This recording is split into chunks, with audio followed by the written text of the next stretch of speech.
দেশ পরিচালনার জন্য যে রাজস্ব দরকার এনবিআর তার ধারে কাছেও নেই বলে মন্তব্য করেছেন এনবিআর চেয়ারম্যান আব্দুর রহমান খান।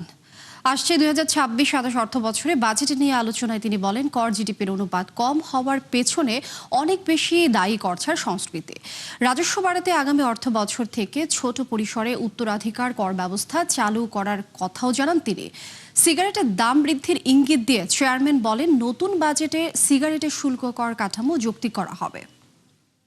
যদি আমরা ওয়েল ট্যাক্সটাকে চালু করতে পারি, চ্যালেঞ্জ আছে অনেক, ভ্যালুয়েশনটা একটা বড় চ্যালেঞ্জ, ডাটা পাওয়াটা একটা বড় চ্যালেঞ্জ।